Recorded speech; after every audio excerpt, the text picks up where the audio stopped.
Assalamualaikum warahmatullahi wabarakatuh.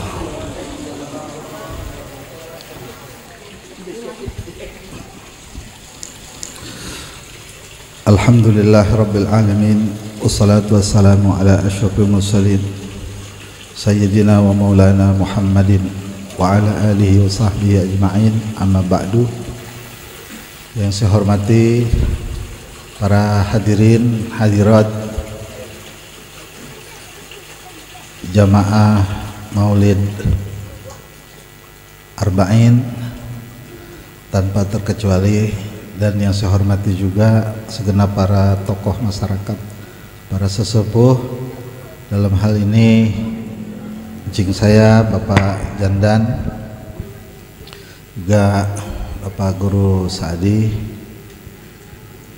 dan Bapak Ajat, Bapak Haji Yahya, dan yang lainnya. Bil khusus yang saya muliakan dan saya hormati tuan rumah Bapak Abdul Rafiq ya, beserta istri dan keluarga.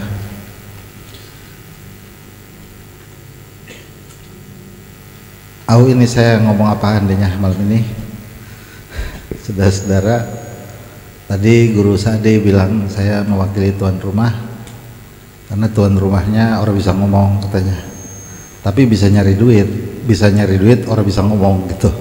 Kalau Guru Saadi bisa ngomong bisa nyari duit juga dia. Nah, saudara-saudara sekalian, alhamdulillah malam hari ini kita bisa menghadiri rutinitas kita selama bulan Rabiul Awal, selama bulan Maulid, untuk melaksanakan Maulid keliling kita dari rumah ke rumah sampai 40 hari. Mudah-mudahan ini tidak hilang dari kampung kita dan terus membudaya dari generasi ke generasi agar tidak terputus ikatan hubungan kita kepada Rasulullah Sallallahu Alaihi Wasallam. Saudara-saudara sekalian, pada saat Nabi Muhammad Sallallahu Alaihi Wasallam hijrah dari kota Mekah kemudian sampai di negeri Madinah, sampai di Madinah Rasulullah sudah ditunggu oleh penduduk Madinah saat itu, karena sebagian orang Madinah sudah memeluk Islam lebih dahulu, dan di antara mereka ada juga orang Yahudi yang menunggu juga kedatangan Rasulullah. Saat itu, saudara-saudara, ada yang naik pohon korma yang tinggi itu. Untuk apa dia naik ke atas pohon korma?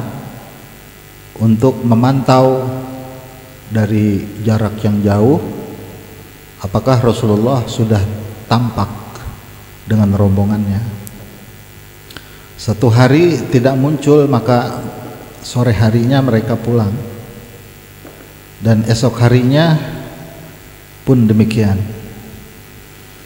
Naik lagi ke atas itu pohon korma yang tinggi, yang lain-lain menunggu di bawah, rame-rame itu pada nunggu menyambut kedatangan Rasulullah. Sampai beberapa hari, akhirnya yang di atas pohon korma teriak. Apa yang beliau teriakan? Ja'a Muhammad, katanya, telah datang Muhammad. Ja'a Rasulullah. Kenapa ini orang katakan Ja'a Muhammad? Karena saat itu yang naik pohon korma itu orang Yahudi. Artinya orang Yahudi aja menyambut kedatangan Rasulullah. Nah, saat Rasulullah kemudian semakin mendekat, para sahabat-sahabat yang ada di kota Madinah yang disebut dengan sahabat Ansor pada kala itu, mereka menyambut riang gembira menggunakan rebana sambil menyanyikan Tola al-badru alaina min saniyatil wada. Lagunya gitu, Tola al-badru alaina. Orang semua dari Madinah keluar, saudara. menyambut kedatangan Nabi besar kita Muhammad sallallahu alaihi wasallam. Nah, maka maulid yang kita lakukan itu juga kita membaca Thala al-Badru alaina sebagai bentuk mempersamai, meniru apa yang dilakukan oleh penduduk Madinah. Cuman waktu itu mereka menyambut jasadnya Rasulullah ketika datang ke kota Madinah.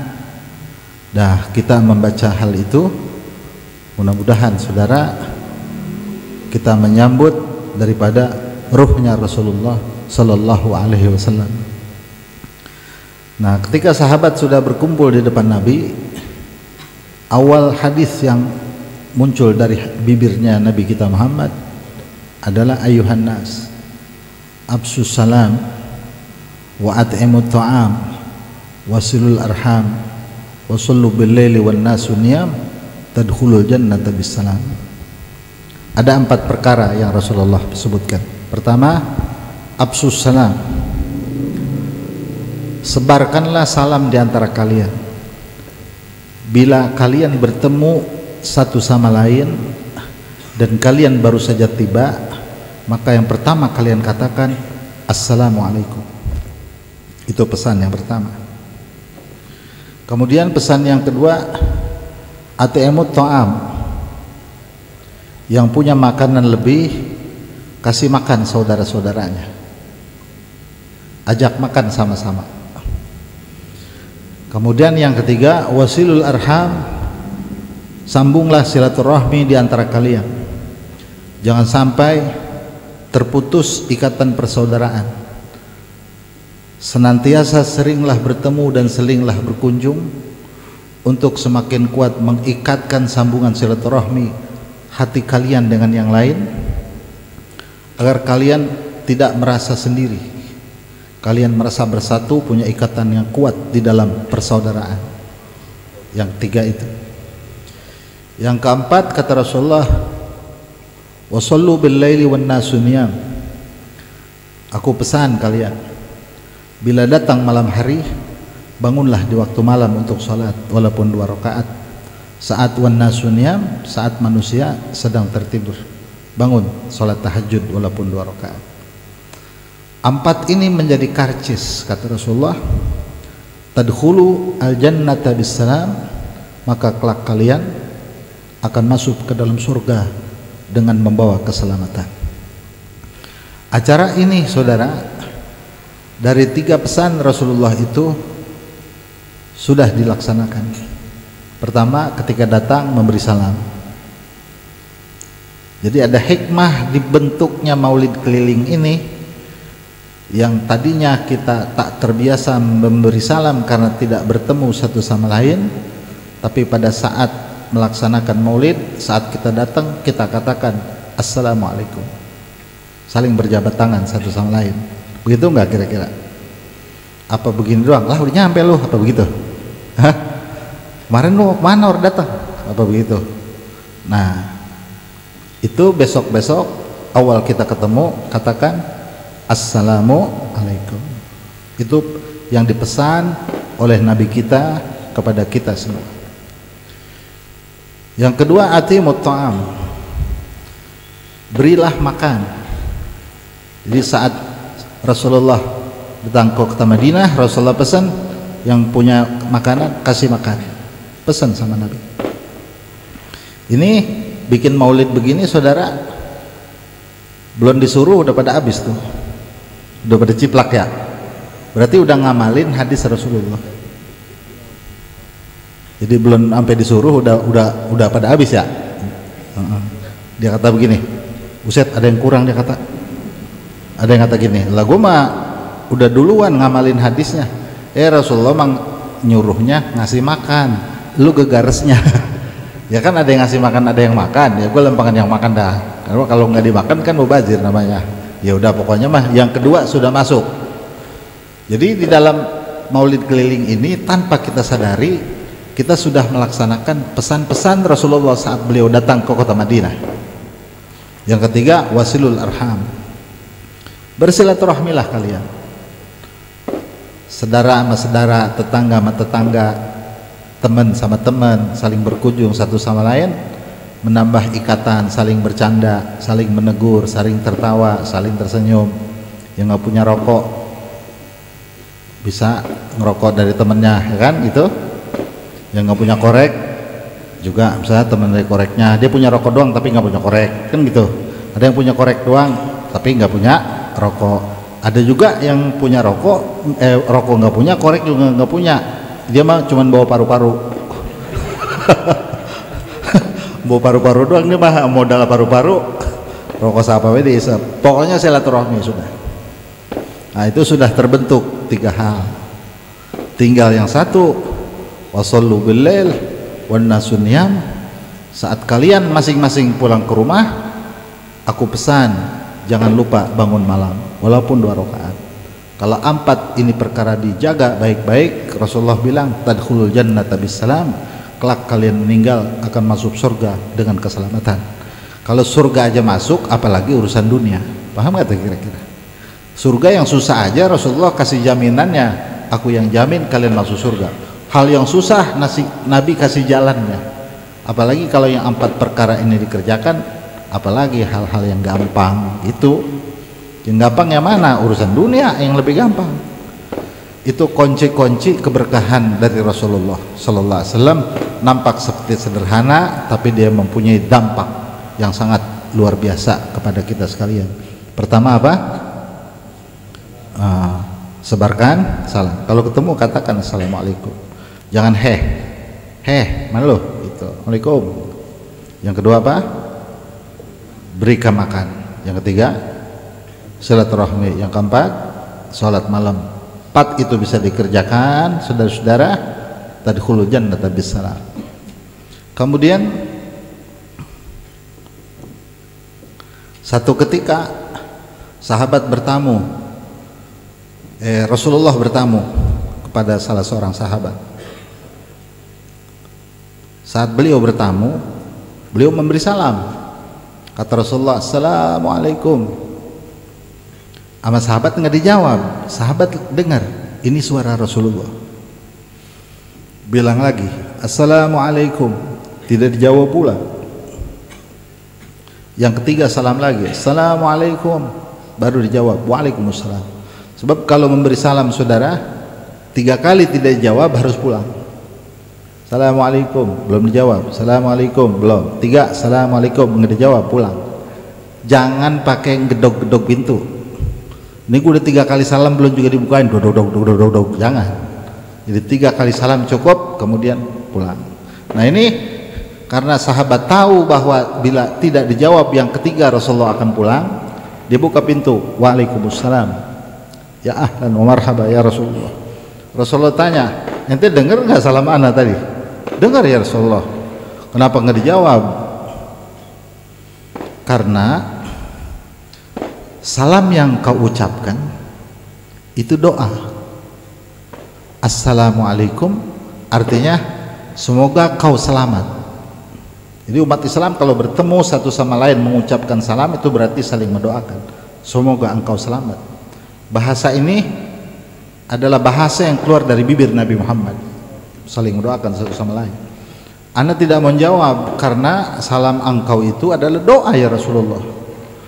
Kalau doa yang pertama kau doakan, maka doa yang kedua pasti punya makna yang berbeda, dan doa yang ketiga juga pasti punya pengertian yang berbeda. Andaikan 1000 malaikat berdoa dan engkau hanya 1 kali berdoa, niscaya doa engkau lebih diijabah daripada doa 1000 malaikat ya Rasulullah. Orang paham nih sahabat nih, berarti nih orang ngerti, berarti kalau Nabi yang kasih salam itu sudah pasti diijabah. Maka dia saudara tidak menjawab salam langsung yang pertama dan yang kedua. Saudara-saudara sekalian, saat itu mereka memang berebut salam dari bibir Nabi Muhammad karena memang bertemu dengan Rasulullah. Pertanyaannya, kita bisa nggak yang nggak ketemu? Kita itu juga bisa saudara. Nabi bahkan yang kasih caranya. Kalau mau dapat salam dari ana, begini caranya. Rasulullah sabdakan, ma min ahadin yusallimu alayya illa raddallahu alayya ruhi fa arudda alaihi salam. Barang siapa yang membaca dan memberi salam kepada aku dengan mengatakan assalamu alayka ya Rasulullah, maka Allah Ta'ala mengembalikan ruhku, kemudian aku jawab salam orang tersebut. Ketika kita katakan assalamu alayka ya Rasulullah, maka Rasulullah menjawab. Jadi ruhnya kembali, kemudian Rasulullah menjawab salam kita. Saat Rasulullah menjawab salam itu, saudara-saudara, Rasulullah mengetahui siapa orang yang memberi salam. Kalau malam ini sama-sama kita membaca maulid dengan mengatakan assalamu alayka ya Rasulullah, ataupun dalam bentuk salam-salam yang lain, kan kalau di Surahul An'am kan assalamu alayka zainal anbiya'i, assalamu alayk atqal atqiya'i, assalamu alayk mir rabbis sama'i, assalamu alayk, gitu. Kalau yang maulid kita apa? Apa salamnya? Sama ya? Gimana nadanya? Oh iya, assalamu alayka nal anbiya'i, assalamu alayk. Nah, saya kasih tahu. Kalau kita bertemu orang, kita bilang assalamualaikum, ucapan kita tertuju pada orang itu apa orang lain? Orang itu, ya. Yang kita ketemu misalnya namanya Somad, kita bilang assalamualaikum, yang tertuju oleh salam kita Somad tentunya. Yang di hati kita Somad apa bukan? Somad pula, assalamualaikum. Jadi di mulut kita bilang assalamualaikum, yang kita maksud itu adalah orang yang bernama Somad, dan di hati kita pun kita maksudkan orang yang bernama Somad.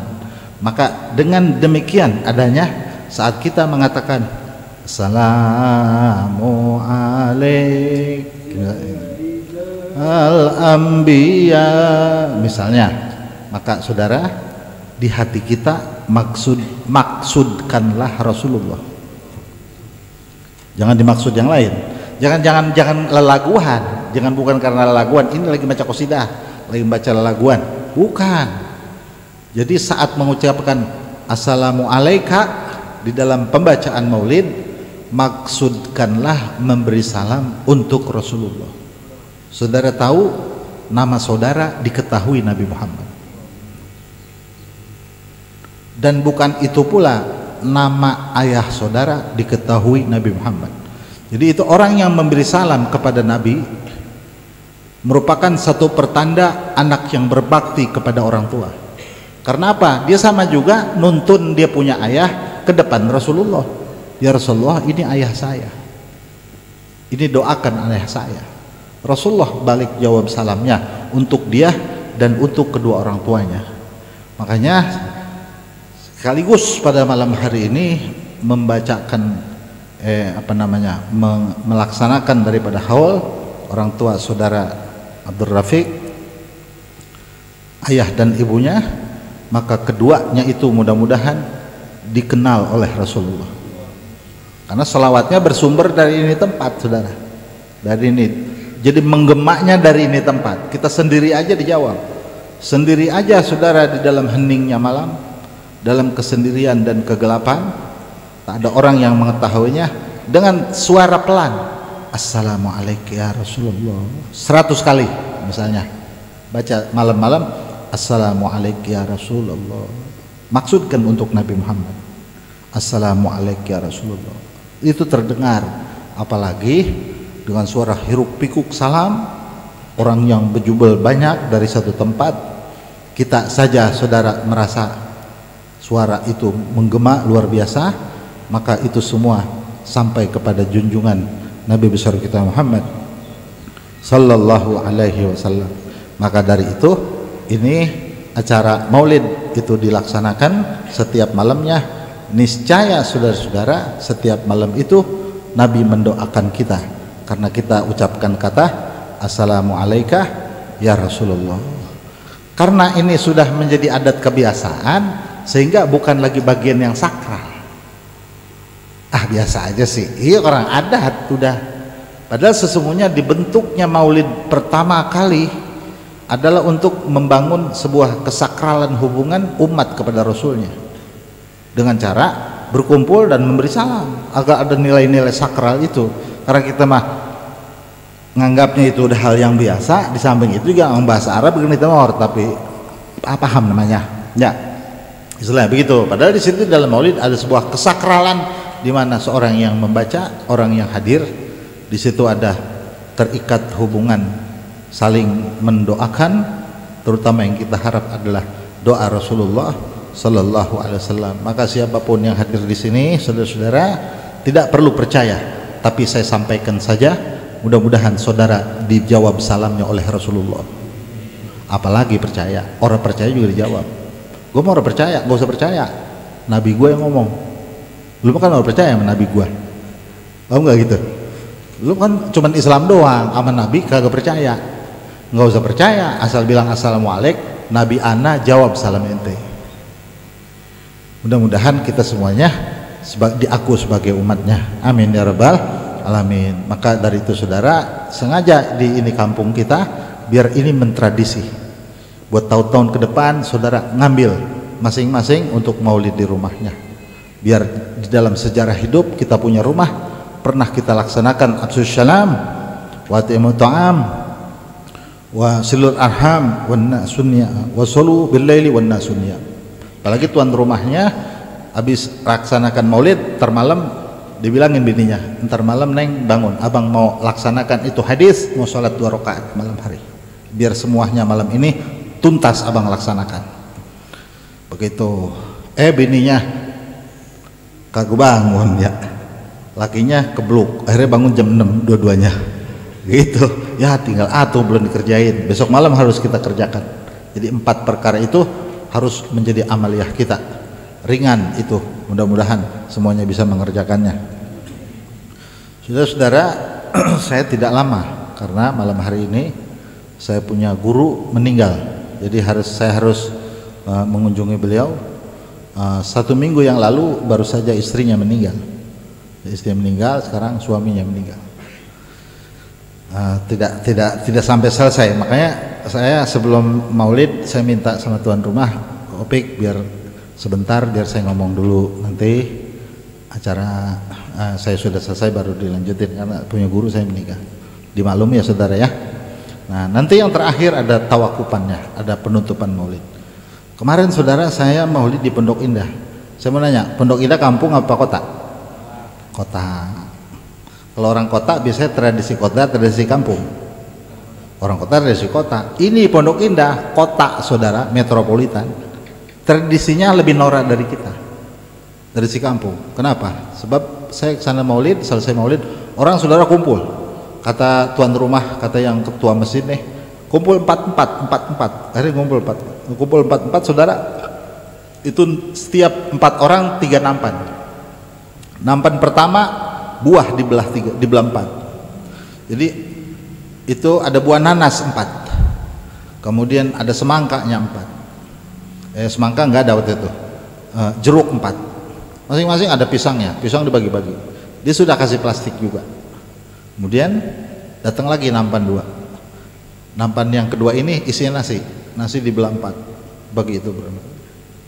Kemudian yang keempat, yang nampan ketiga itu lauk pauk, yang daging, yang telur, yang ayam, macam-macam lah. Jadi di masing-masing rumah itu pada ngeluarin, ada yang 2 nampan, ada yang 3 nampan, bukan memberatkan satu orang saja, jadi masing-masing. Nah itu kalau bisa, ini makan ngobrol namanya ya. Kalau bisa di sini nanti ada tawakupan, biar orang penuh semua, dari warung Bang Ajat penuh sampai sini. Masing-masing rumah pada bawa senampan, biar kebagian orang itu 4. Yang enak mah bukan nampan, pakai bakul. Jadi tradisi ambeng kalau zaman dulu ya, merengkos ada tuh, pada merengkos. Yang udah, yang anak-anak muda yang udah bisa merengkos, bungkus maksudnya, boleh kawin. Kalau yang belum bisa nggak boleh kawin dulu. Karena masih kekecilan ya, walaupun ngerokok udah lancar, kalau belum bisa merekos berkat belum boleh kawin, kata orang dulu gitu. Lu masih kecil, sudah ngerokok bang, ngerokok sih belum bisa merekos berkat tuh, gitu. Lu buat bawa pulang buat bini lu bagaimana gitu. Nah itu dibentuk tradisi. Oh masya Allah, saya lihat luar biasa. Kalau nanti tawakupan bukan di rumah seseorang, tapi dibikin secara umum, masing-masing jamaah yang ikut serta di dalam rutinitas maulid masing-masing pada bawa satu bakul dari rumah. Itu ngomong-ngomong mak ntar bikin satu bakul, 2 bakul gue bikin ini, gitu kata maknya. Ini buat terakhir maulid rame itu. Nanti yang kagak biasa ikut ngikut juga rame-rame, karena kalau nggak ikut kebanyakan berkat kagak makan. Itu mah sekedar perbandingan. Mudah-mudahan tradisi ini intinya mah terus berjalan dan meregenerasi sampai keturunan kita, agar menjadi khasiah kita, khususat kita. Tidak ada bulan maulid berlalu tanpa ada bersambung ikatan dengan Nabi Muhammad SAW. Maka mudah-mudahan dunia dan akhirat kita diaku sebagai umatnya. Amin ya rabbal alamin. Ini saja yang dapat saya haturkan, dan saya mohon maaf pada tuan rumah barangkali supaya lebih awal mau nyelawat guru saya ya. Wassalamualaikum warahmatullahi wabarakatuh.